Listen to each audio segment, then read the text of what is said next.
एक गांव में एक गरीब किसान रहता था। उसका नाम रमेश था। उसकी किस्मत कभी भी उसके साथ नहीं थी।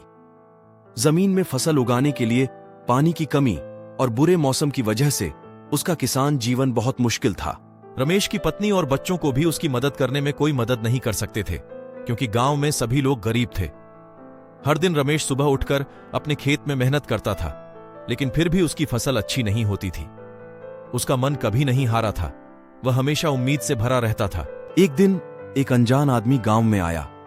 उसने रमेश को देखा और उसके मुसीबतों का कारण पूछा। रमेश ने अपनी कहानी बताई। अनजान आदमी ने रमेश को अपनी मदद के लिए हाथ बढ़ाया और उससे एक नुस्खा दिया।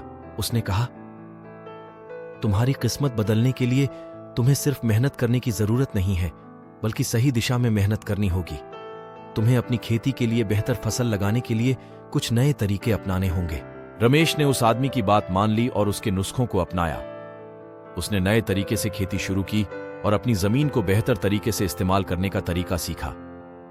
उसने खेत में पानी की बचत की और बेहतर बीज लगाए।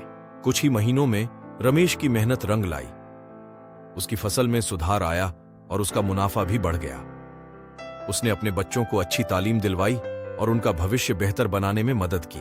धीरे धीरे रमेश का गांव उससे एक सफलता की मिसाल मान लेने लगा।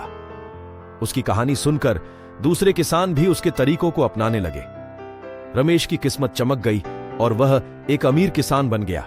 इस कहानी से हमें यह सीख मिलती है कि मुश्किल वक्त में भी हार नहीं माननी चाहिए। अगर हम मेहनत और सही दिशा में लगे रहें तो एक दिन हमारी किस्मत भी चमकती है।